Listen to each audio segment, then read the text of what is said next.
Good afternoon. I'm Sanji Bhagat, and we have a very exciting panel for you on a topic that is being discussed actively in corporate boardrooms, in the business media in general, and also in business school classrooms, ESG. We have three outstanding and very distinguished panelists, Cari Dominquez, Gail Lieberman, and Andrew Puzder. Cari Dominquez is a corporate director at Manpower, CEOS, and Calvert funds.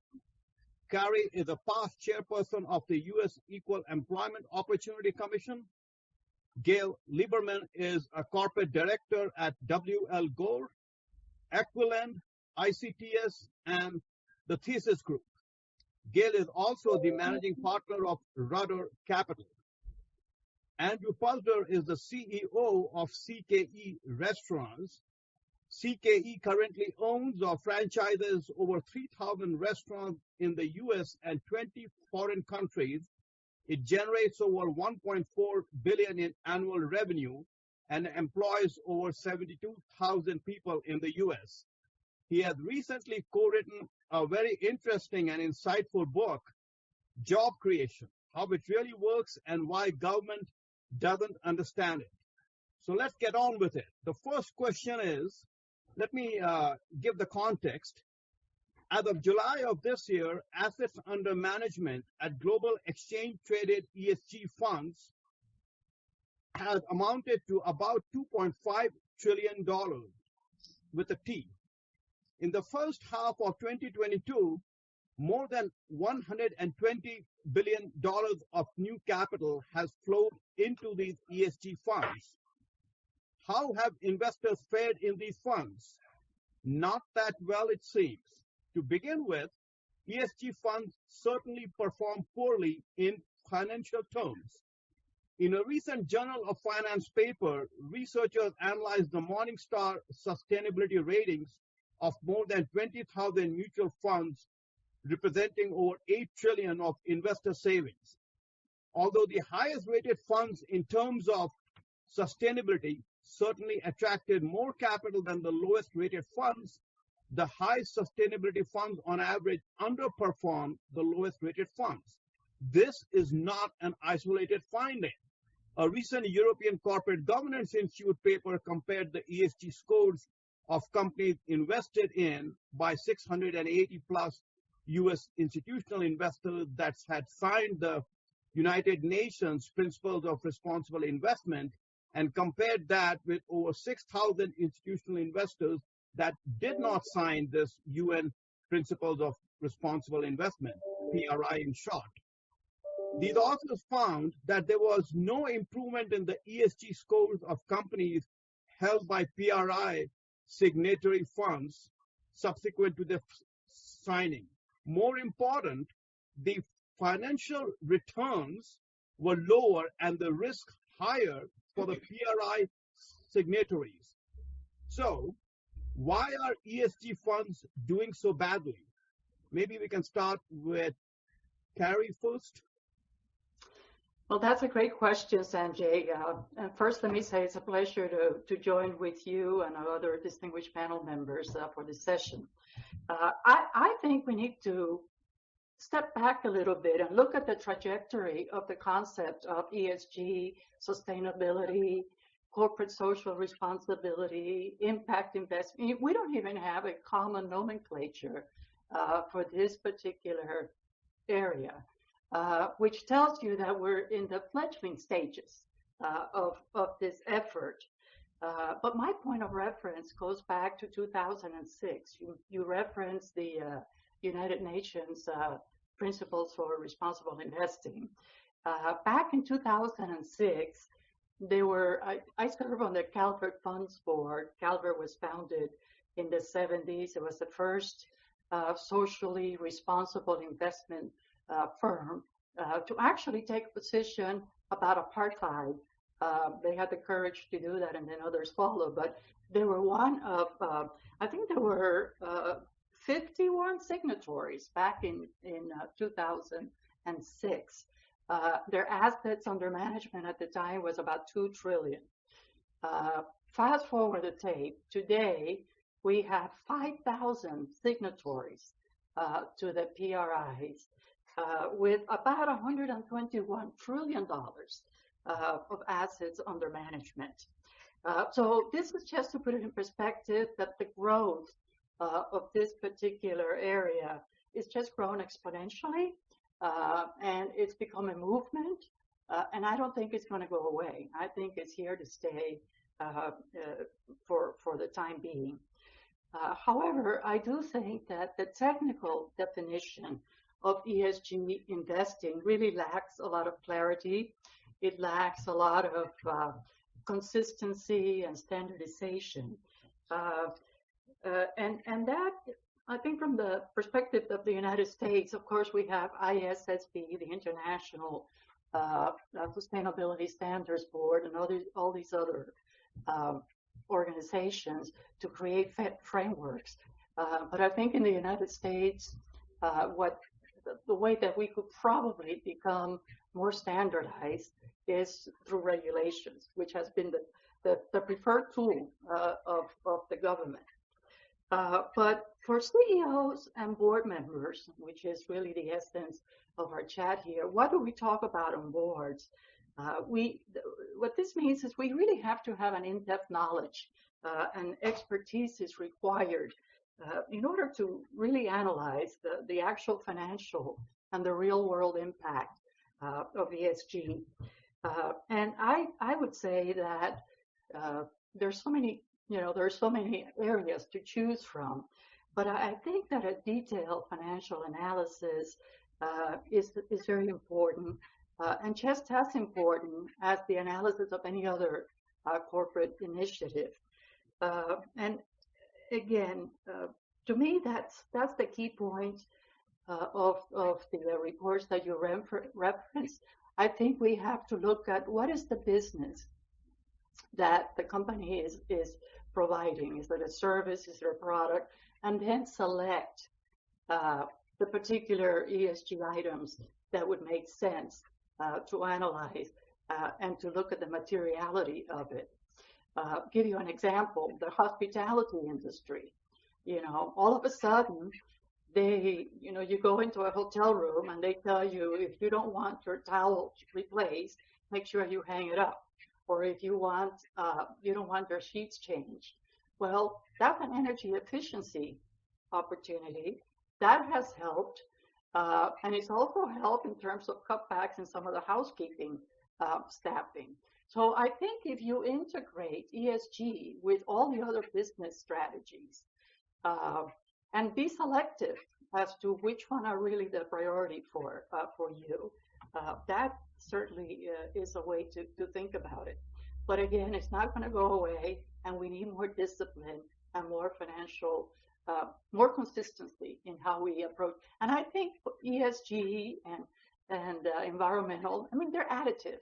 I think you can actually integrate them into your business strategy and come up with a meaningful plan. Well, thank you, Cari. That was very good. Andrew, would you like to go next? Sure, glad to. I think the problem with ESG investing, I see it a little differently than Cari does. I think the difficulty is that ESG investing is an attempt to take the American private sector and use it as a tool to implement these progressive and liberal political and social agenda items.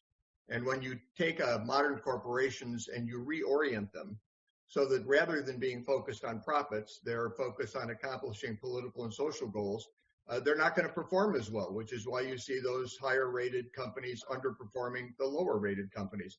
The simple rule is, look, it's companies that focus on profits as opposed to politics are going to be more profitable than companies that focus on politics instead of profits. If you focus on profits, you're going to be more profitable. I can tell you and by the way, I am the former CEO of CKE Restaurants. I retired about 5 years ago. I'm now the executive chairman of a company called Second Vote Advisors, which offers alternative investments to these ESG investment products. I'm also a visiting fellow at the Heritage Foundation. But having been a public company CEO for about 10 years, and then I owned the last 7 years I was CEO, the company was owned by private equity. I can tell you it's hard enough to make a profit when you focus on it. let alone when you're trying to change the world pursuant to some liberal or progressive agenda. So you're not going to end up with the same kind of prosperity, the same kind of profitability you would have if profitability was your focus. So you're going to find that if the objective of a company is to generate returns for the investors, this ESG investing will lower returns. And I think that's what you're seeing. We're now hearing about companies during this recessionary period pulling back from these ESG related policies because they really can't afford them. And investors can't afford them. We've been through a period in time where the market was doing well, and the tech sector in particularly was doing well, which is a big focus of companies. These ESG ETFs were all invested in tech, which is a great thing until it wasn't a great thing. The difficulty is if a company is going to generate returns, if you're going to be the kind of company that responds to your investors' desire for returns, you're going to have to focus on those returns. You can't focus on every other issue that happens to come up. You need to be focused on the returns for the company. And when you're focused on these ESG agenda items, you're not focused on returns, and returns turn out to be lower. It's really pretty simple and straightforward. So I don't know that there's a book that just came out that said The End of ESG Investing by somebody from London School of Economics. And I do think you're seeing a precipitous decline in ESG investing just because the companies that do it haven't done well or good. They haven't really succeeded in making the kind of social or political improvements that they were hoping to make. And but it's cost them a lot of money. So their profitability and shareholder returns are down. So I think the problem with ESG investing is at the heart and soul of ESG investing. It's not aimed at the right targets. Thank you, Andrew. Very insightful. Gail, would you like to, round out this discussion?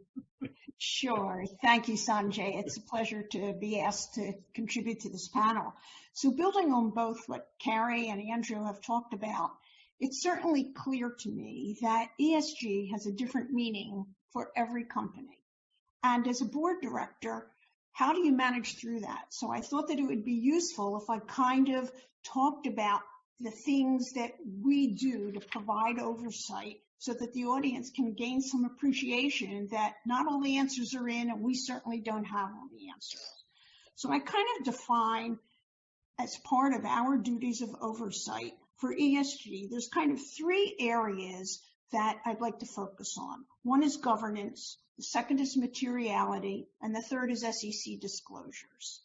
So when I talk about governance, most of the boards that I have privy to have knowledge about, and certainly the boards that I am involved with, really classify ESG as a risk. And so as part of providing governance, we want to be able to identify what those ESG risks are.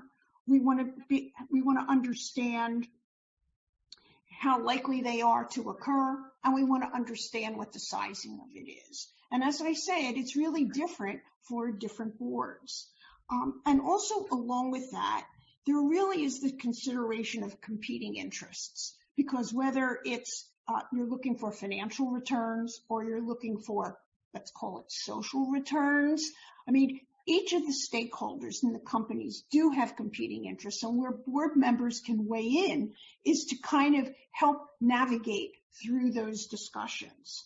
And then the third area related to governance is really this whole concept of hearts and minds, because you just don't want ESG to be kind of a side project where you're ticking the box. The idea is that if you're really going to pursue these goals, you have to mean it. It has to be part of your corporate mission, and it has to be part of the hearts and minds of all those involved. When we think about materiality, that really goes to strategy. Because, there are some companies, one of the boards that I'm on, WLGore, several years ago, really made sustainability in their fabrics division part of their corporate strategy. Their entire growth strategies are built on sustainability. And, as opposed to another board that I'm on, which is in a fintech company, which has a completely different definition of what ESG means to them. It's more focused on human capital. So I think that it's important as a board member to really understand if there are ESG risks to the future growth of the company. And then the third area, of course, is those SEC disclosures.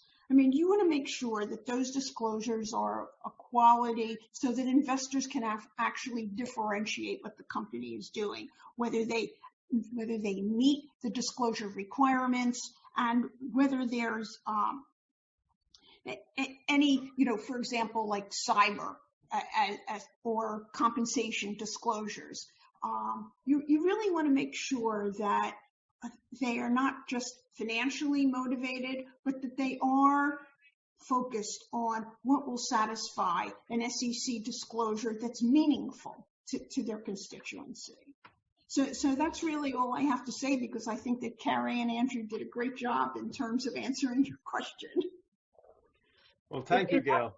Yeah, if I just may add, Sanjay, if it's okay. I mean, I really liked your comment on financial materiality, because when you talk about the range of investors, if it's not properly aligned, as has been said, it's not going to happen. I was on a board of a staffing company, and diversity, equity, inclusion, human capital, those were key, just as Gail mentioned. But I think you're going to find a lot of subpar performers if they don't really go through that discipline of doing the right financial materiality assessment. Thank you, Cari. Andrew, would you like to comment on any of the remarks so far? No. I think they were well thought out and well said.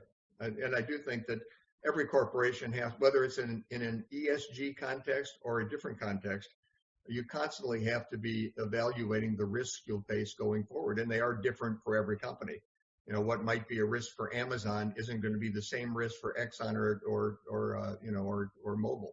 And that's part of the problem, isn't it, Andrew? Because how do you establish metrics across the board that investors can compare and contrast? And that is a problem, and I think it's one of the reasons that the SEC getting so involved in this, particularly on the climate disclosure aspect, it is disconcerting, because if you look at the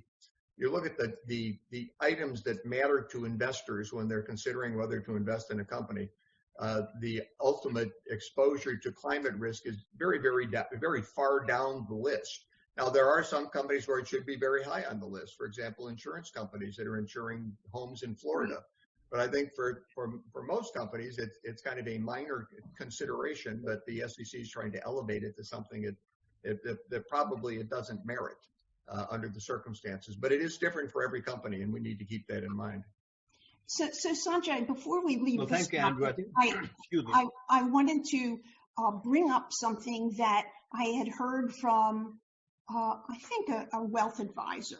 He maintains, and this is a future comment, that down the road, that a lot of this will be regulated, and as a result, there won't be any differentiation for these ESG funds, and that investors need to think about that.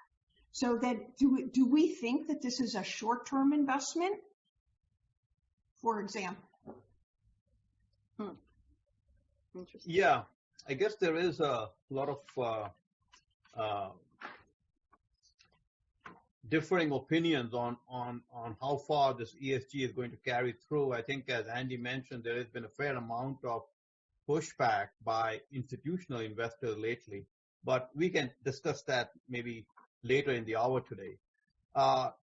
Moving on to our second question, carbon emission and its impact on global climate change poses significant challenges for societies and businesses. However, significant changes to combat global climate change require public policy changes in the United States and abroad. The emphasis is on and abroad. For example, during the past 2 decades, carbon emissions in the US have actually decreased, whereas carbon emission in China has increased by more than 300%. Environmental activists are putting enormous pressure on US corporations to further reduce their carbon emissions. If environmental activists are concerned about global climate change, should they not be focusing their efforts on China's carbon emission? So again, Cari, would you like to go first? Well, I think we need to separate the environmental activists from the CEOs and the institutional investors. Again, going back to what we discussed in the first question, I think that CEOs and boards need to address the climate risk in their specific businesses, their specific portfolios, and then consider the global and systemic aspects of climate risk. And China is a key part of that supply chain, as we all know, for almost every corporation. So dealing with the United States and other developed market corporations in an effort to get them to lower their overall climate risk pretty much does two things, in my opinion. One, it impacts the suppliers, but at the same time, it strengthens the companies and may help inspire some long-term competitive advantage in the long haul in terms of their access to renewable energy and reducing their dependency on oil. We've been going through that now that, as we know, we've lost some of the supplies coming out of the Middle East. So we need to deal with the fact that they may have de-risk their direct operations, but that their supply chain in China may be powered by fossil fuels, including coal. So, but that's the CEOs, that's the boards, that's the investors.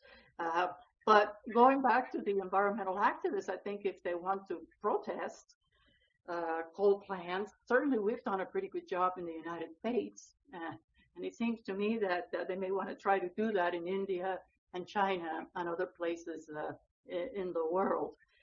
But I think we are pretty well on our way to transitioning away from new coal facilities. So again, their time may be better spent elsewhere than in the United States. Very insightful. Very good. Thank you, Cari.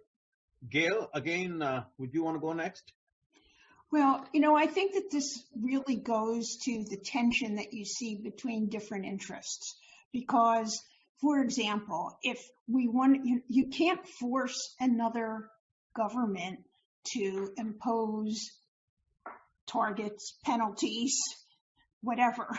You can only take care of your own domestic situation. And where the tension comes in is if you're a U.S. company and you have operations in China or you have suppliers in China,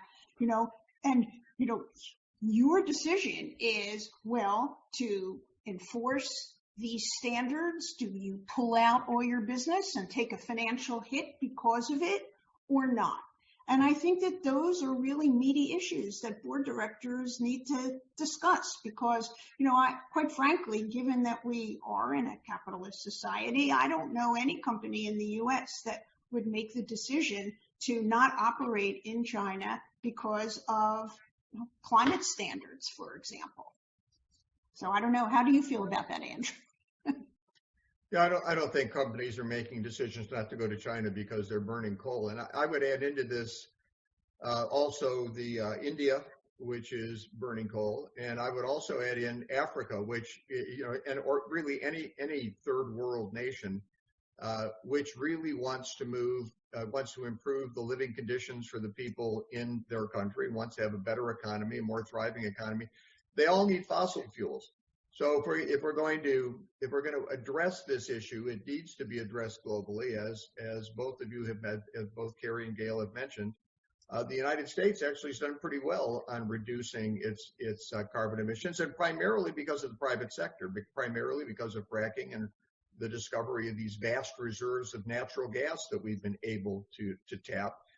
Which has really made a big difference over the past few years with respect to worldwide prosperity, not just prosperity in the United States, but prosperity across the globe, as we had very low energy prices for a sustained period of time. And you can see now what happens when carbon prices go up. People are talking about, people freezing in the winter, being unable to cool their homes in the summer, people being unable to drive or to get to where they want to go, where they need to go.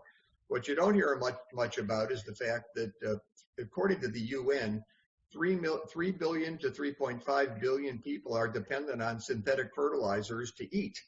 And if you don't have natural gas, you don't have synthetic fertilizers. I don't see half the world's population, just sitting by and saying, well, let's reduce those carbon emissions, even though it'll mean I can't feed myself and my family.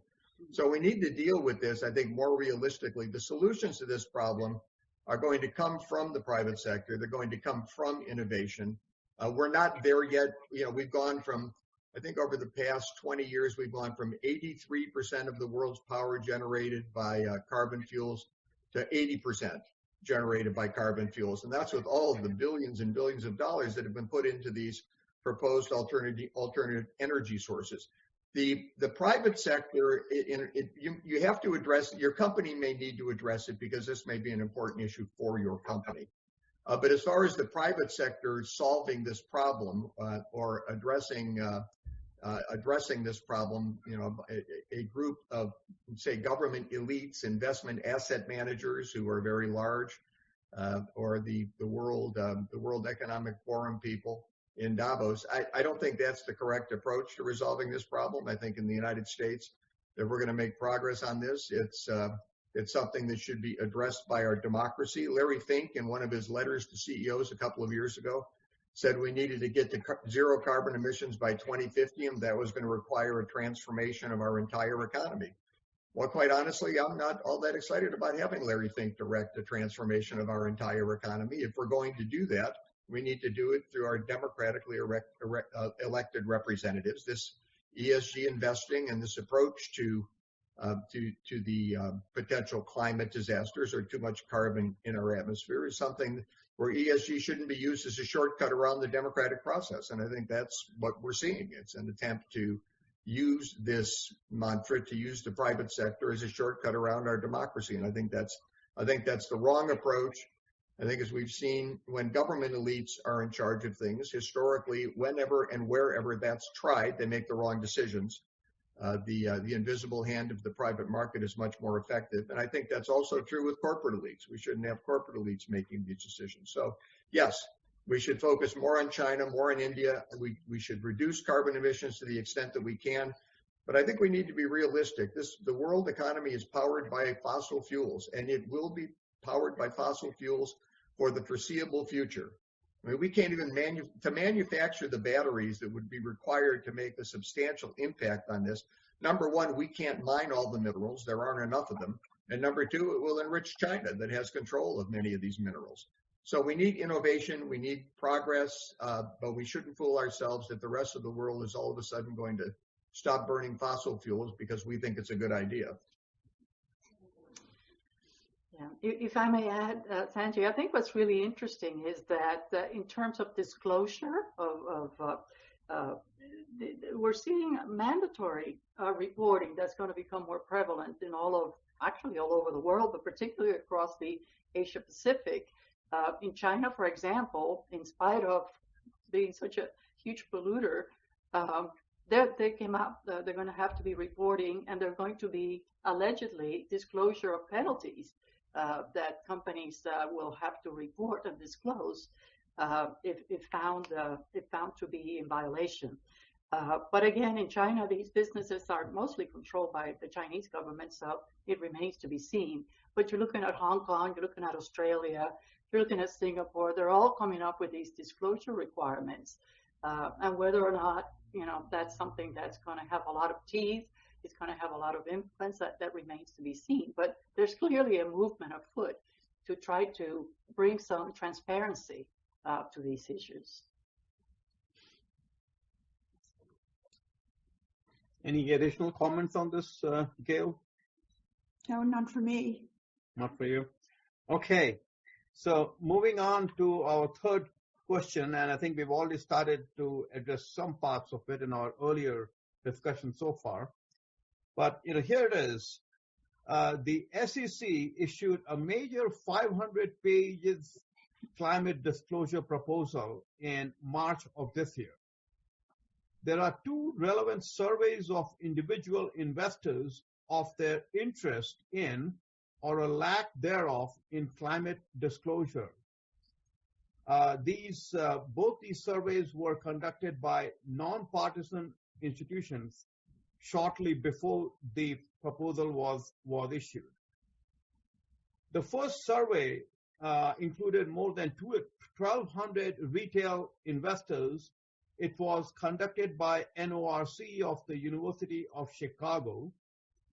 This survey found that individual investors prioritize return on investment and other financial factors in their investment decision-making more than any other factor.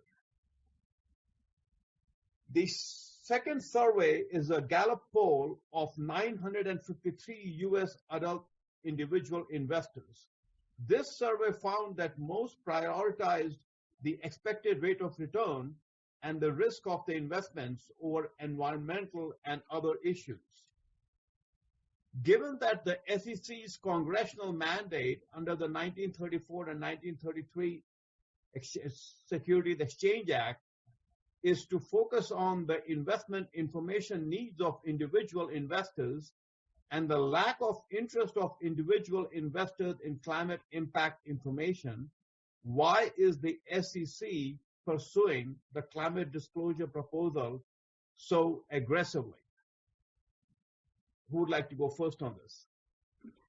I think it goes back to what Andy said earlier on. We have a very political activist agenda by Gensler, and it's not just in the environment, it's in everything. It's human capital management, it's, pay for performance. There's all kinds of activist agenda items. The SEC and Gail, you probably know this better than I, but they now for the first time have appointed an ESG sort of coordinator to oversee all of these agenda. It's a very political component of the administration's plans. So, it is going to be interesting to see how that all plays out. I mean, the purpose of having an SEC-backed program is to provide useful information to the investor. So the way I like to think about it is, I think back to their disclosure requirements for compensation. And let's see if we can compare and contrast what they're trying to do with ESG. Well, immediately there's a problem, and it's definitional because, in a compensation disclosure, it's fairly obvious. You can quantify cash compensation and equity compensation and performance and all of the information in between for the top 5 highest paid officers, et cetera, et cetera. But for SEC disclosure, it means something different to each company. And even if you just focus on climate, it's still the definitional aspects of the metrics are going to be different. And I don't think we even know what they are now and what goes into them. So when I think about, how the whole compensation disclosure effort rolled out and how the ESG effort rolled out, I wouldn't be surprised if it either got watered down or died on the vine. I think that's kind of one of my predictions. Well, I support Gail's prediction going forward to become reality. I think it would be very helpful for the financial markets. Look, this is I don't want to sound conspiratorial, and I don't want to pick on BlackRock. BlackRock just makes themselves the easiest target. I mean, Larry Fink may be a very good guy. I don't know him, but they make themselves a very easy target, and they've been working hand in glove with the Biden administration. There are many former BlackRock people in the Biden administration, and there has been speculation in the Wall Street Journal that one of the purposes of these climate disclosure rules is so that BlackRock, State Street, and Vanguard, who control $20 trillion in assets, if you combine their share ownership, they are the number one shareholder in 80% of the companies in the S&P 500. Right? And so they've got this tremendous voting power. Well, there's also, there's 500 stocks. So how do you know which ones to go after? Well, you get this disclosure on what they're doing with respect to their greenhouse gas emissions or getting to net zero by 2050, you know pretty quickly which companies to go after. So it's going to be something that certainly scares the CEOs of the companies that are publicly traded and getting rated by the SEC on this metric that really just doesn't matter much to investors who pretty much just want a return. And as I said earlier, you want to invest in a company that focuses on profits, because companies focused on profits are more profitable than companies that don't. That may sound very Milton Friedmanish and simple, but I continue to believe that it's true. And if we get these companies focusing on these other issues, such as these climate metrics, we're going to damage returns. We're putting the free market capitalist system at risk here. We're redirecting companies from their primary goal, which is to make a profit and generate a return, to accomplishing these other social objectives, whether they're advanced by powerful voting blocs or by the federal government. And when you do that, you take the economic system that's created more prosperity and lifted more people out of poverty than any system in human history, and you put the foundation of it, that profit motive, at risk. I think it's a big mistake. And as I said, I hope Gail's 100% right. Well, that was pretty deep.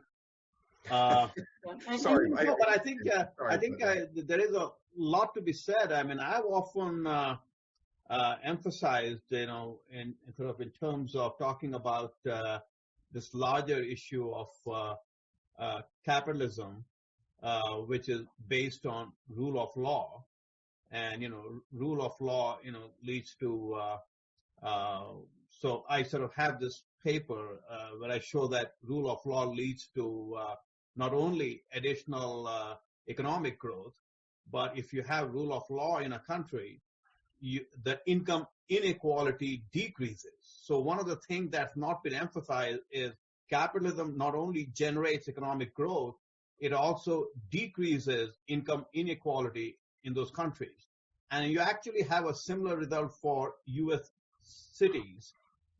So what that means is, with regard to capitalism, that the two largest example, or the two most salient examples for the success of capitalism over any other economic system, I point out to China in the 70s and India in the 90s.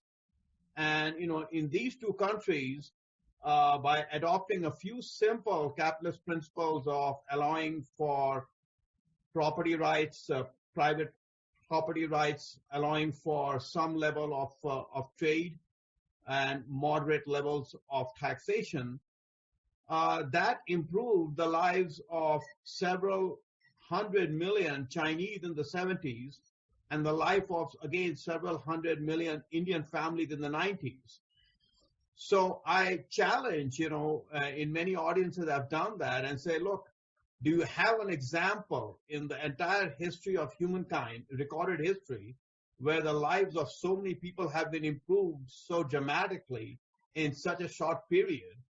And all of that was accomplished by what I would say the very essential features of capitalism, which is, having respect for private property rights, some enforcement of legal contracts by courts, and a moderate level of taxation. And then you have these economic miracles, which actually has improved, again, to the lives of many hundreds of millions, maybe billions of people.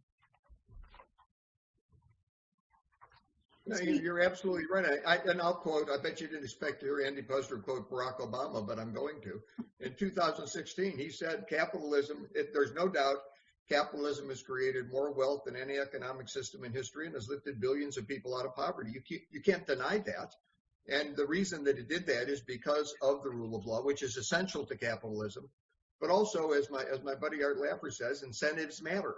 And when you incentivize people to meet the need to improve their lives by meeting the needs of other people, which is what capitalism is. No business succeeds unless you're meeting the needs of other people at a price they can afford. When you can improve your life by meeting other people's needs, and you have a rule of law, so a civil society in which you can accomplish those goals, I think the limits of human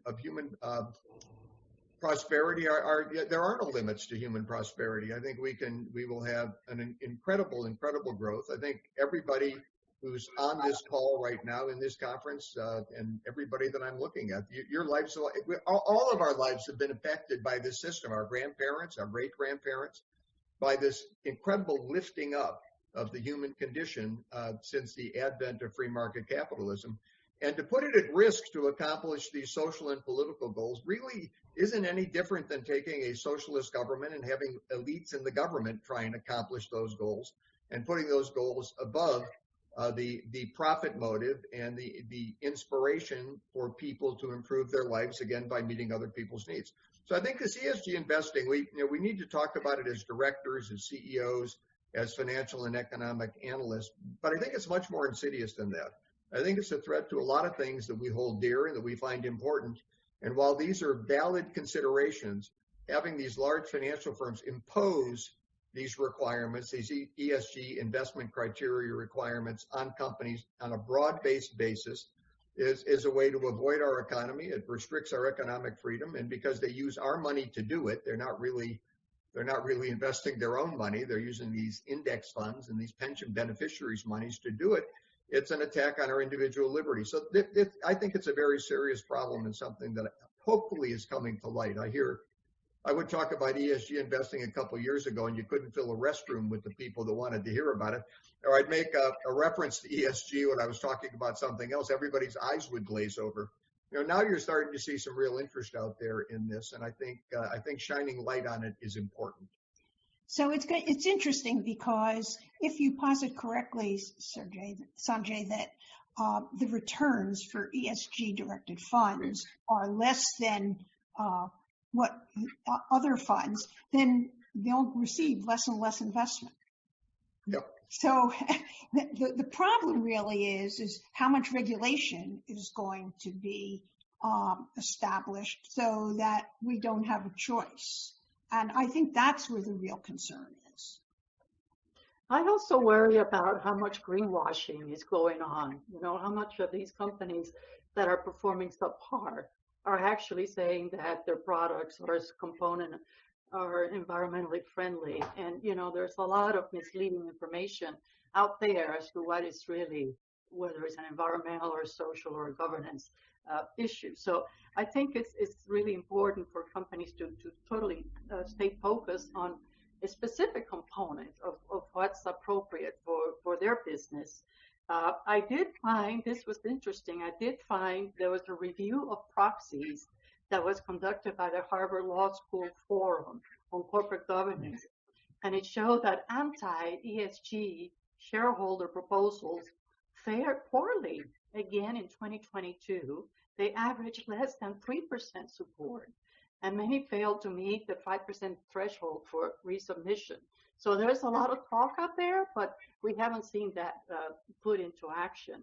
And again, if we look at the CEO pay ratio that came out from the SEC years ago, what that did was create a cottage industry of consultants because companies couldn't figure out what was the midpoint, who was the person in the midpoint to compare it against the CEO salary. So a lot of these regulations actually create, it takes a while to come up with a common standardization and creates a lot of confusion. So my advice is for boards and CEOs, directors, to really just focus on what's important from a shareholder and do good do well by doing good as well, but try to integrate it to the extent that is applicable to increasing value for your shareholders and making life better for society. I think Cari's right about this greenwashing. The greenwashing really points to a kind of fundamental problem here, which is that CEOs know they need to make a profit. They know they need to generate returns. And if they don't generate returns, they're going to lose their job. On the other hand, they want to look like they're doing what their investors want them to do. So you've got these large investment firms pursuing these ESG goals. So they try and look like they're being ESG conscious. At the same time, they know that underlying that, whatever they're saying in the public, they need to drive profits or they're going to lose their jobs. So you end up with this broad-based greenwashing with people trying to look like they're doing more about something when they're actually doing less about it. So, it's interesting because if companies took on projects that they felt were going to generate a good return or a larger return and were able to satisfy some of these ESG issues, then it really is a function of their innovative capability, which would benefit both sides. And so I think that the push should be to do both. It starts with focus on your own company, but it also starts with being really thoughtful about what are the products that we're offering? Is there anything that we can do differently that would help us grow even faster and than absorbing, environmental issues that could be a problem.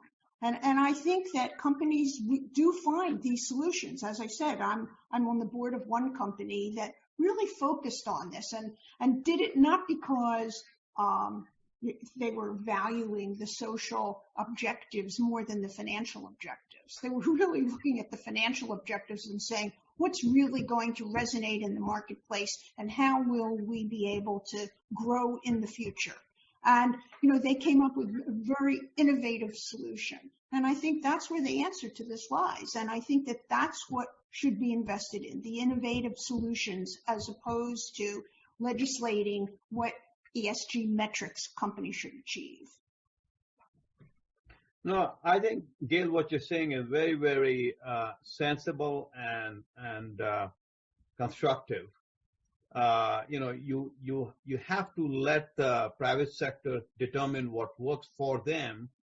And if you leave it, after all, what CEO would like to, of their own accord, not take care of the environment if they can do that and create profit, the same level of profits as they would without. Same would apply for treating their employees well. Andrew was leading a workforce of 72,000 people. I'm sure he was concerned about their well-being all the time because he knew that without them, he doesn't have a company. So a lot of these issues about ESG are integrated with creating long-term shareholder value and the trade-offs that have to be made between, say, various aspects of either environment or some social aspect with regard to long-term profits.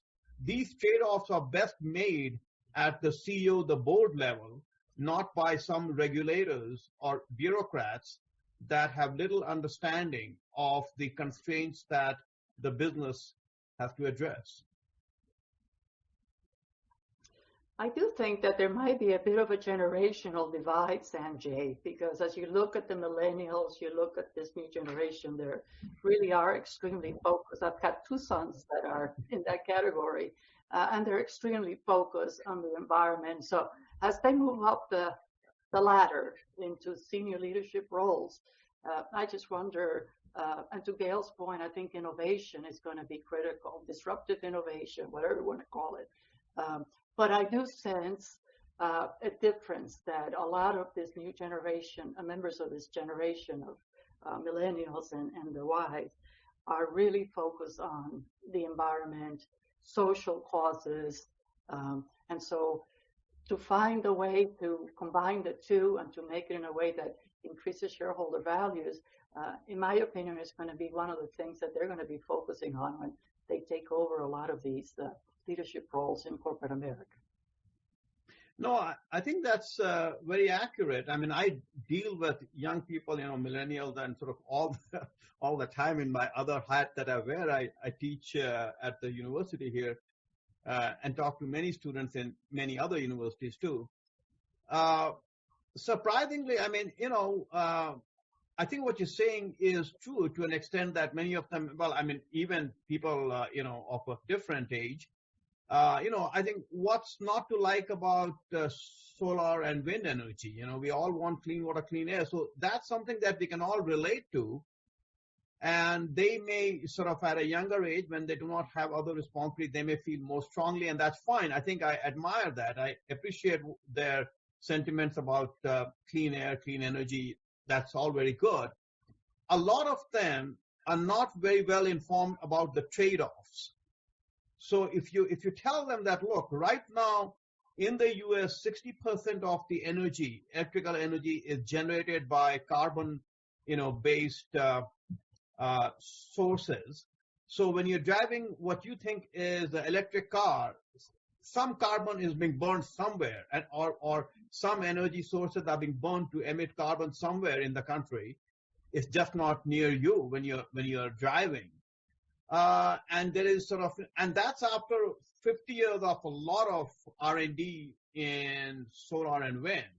And even the best U.S. Energy Information Agency estimates indicate that over the next 50 years, we'll be nowhere near close to even half of our energy need being met by wind and solar. Even the most optimistic scenario doesn't get you there. And we still need to think about how do we get there from here.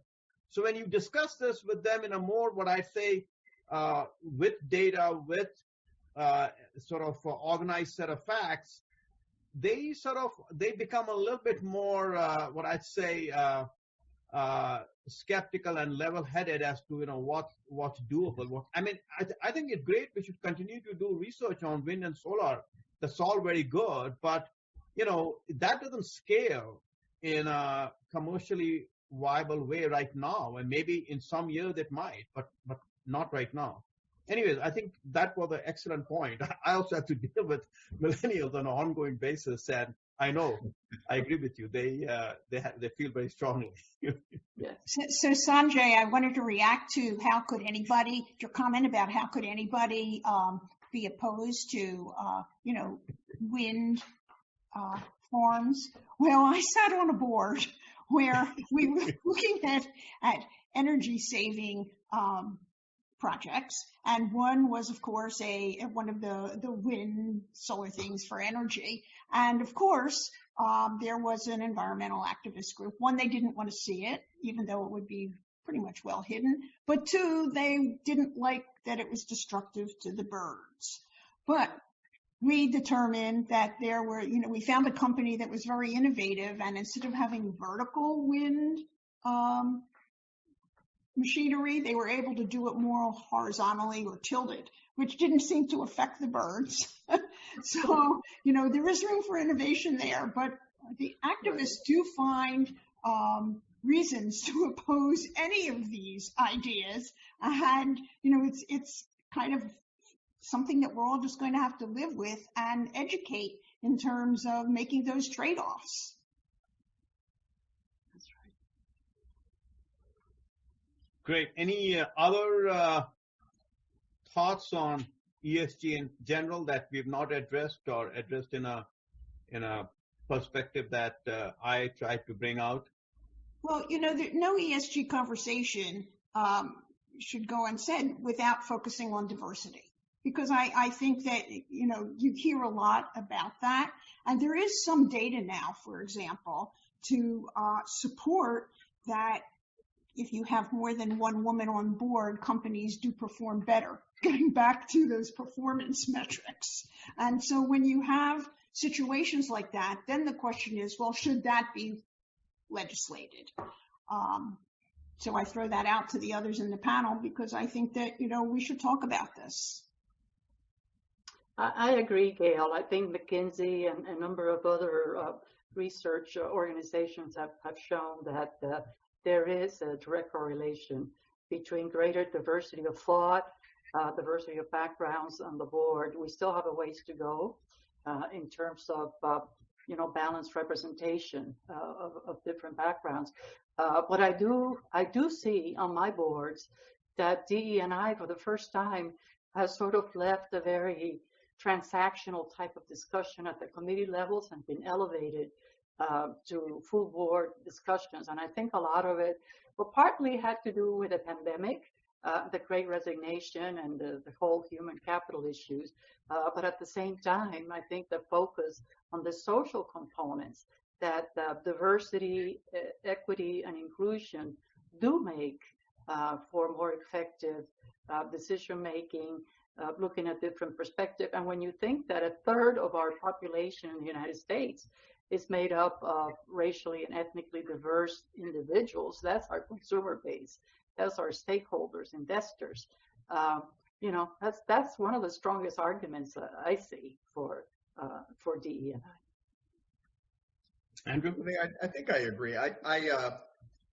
But to say, if having women or racial minorities on your board actually improves the performance of the company, I don't think you're going to have to require it. I think, companies will be out there, and I think companies are out there now searching for individuals to put on their boards that meet that criteria. I tell you, just not to get too much into the pasture, but my mother let me stay home from school and made me watch Martin Luther King's speech, the I've Got a Dream speech, where he said that I look forward to the day where my children will be judged on the content of their character rather than the color of their skin. And I grew up in the country, like way out in the country, and everybody was white. I mean, there were obviously a lot of women there, but I mean, it was no racial minorities. And I asked my mother, I said, isn't that the way it is now? Like that, and she took a long time explaining to me that wasn't the way it was now, and that actually there was great discrimination in the country. So when I ran CKE, I was always very concerned that people only be hired, and I made it very well known, people were only to be hired based on their qualifications, their merit, or the quality of their character, and not on any other qualifications. Nobody was to be hired because they were a man or a woman, or because of the color of their skin, or their religion, or their political beliefs. It was all based on the quality of your character, your qualifications, and your merit. We lost Andrew. But I support everything that Andrew said. Did I get cut off? Okay. Well, we have a few minutes here. More of that. So. What's that? I said, and we're seeing more progress in that area. So we supported everything you said, Andrew. We lost you for a minute. I know. So I was going to say, I did find that even though I told everybody that, we ended up with a very diverse workforce, and it really hiring people based on their qualifications, their merit, and their character actually ended up with a diverse workforce. And I think people that always felt that they were hired because of who they were, not what they were. Yeah. And so I think when you impose on companies or on boards or on any institution a requirement that they hire people because of what they are, not who they are, I think it's a problem. I'm not supportive of doing that, but I am supportive. Everybody should have equal opportunity, and we should definitely look to diversify. But you can't. It bothers me not to hire somebody who's maybe more qualified for a job because they're the wrong sex or the wrong race or the wrong religion or the wrong political party or something. I can't buy into that. And I don't care what acronym we stick on it. I don't think it's right. Very well said, Andrew. In the 2 minutes we have, let me just highlight one research coming out of University of North Carolina. So, the McKinsey studies that have been highly talked about that claim they show that a diverse C-suite, diverse demographically, C-suite leads to higher financial performance, better performance. So they, looked at a very small set of S&P 500 companies, and their measure of performance is operating margin, which is only one measure and a fairly incomplete measure. So these researchers from North Carolina, and you can Google the name John Hand, H-A-N-D, North Carolina. So he has written a paper with a co-author where he looks much more carefully at all the S&P 500 companies, their C-suites. He looks at their demographic diversity, and he tries a lot of different variables that are good proxies for financial performance of these companies. And the data is there is, as best as he can tell, there is no relationship between diversity of the C-suite and performance of these companies, and that relationship might even run in the negative direction. So the upshot of this is, I think there is a moral case, or there may be an ethical case to make for diversity in the C-suite, but the McKinsey studies, I think, are red herring. They really are not. One, they are not being done rigorously, and two, the results cannot be replicated when other people try to replicate it. So the argument that can be made is, it is good to have a diverse C-suite. I think that's going to lead to better business solutions. But McKinsey's claim that diverse C-suite leads to higher level of profits, that cannot be, validated by looking at a extended set of U.S. companies with extended data. So those McKinsey studies are at the least flawed, and I would caution. But you can look up this John Hand study at University of North Carolina. It's available publicly. There's all kinds So of with that, I would like to thank all of you. I think we have out of time. All of you for your time, your great insights. I'm sure the many students and faculty, business faculty across the country and indeed the world would appreciate what they've learned from you. And again, thank you so much for your time and your insights. Well, thanks, Sanji, and thanks, Gail and Cari as well. It's a great pleasure to see you all. Likewise. Same here. Thank you. Thank you. Goodbye. All right, I'll let you get back to your afternoon. And again, thank you so very much. I really appreciate your time.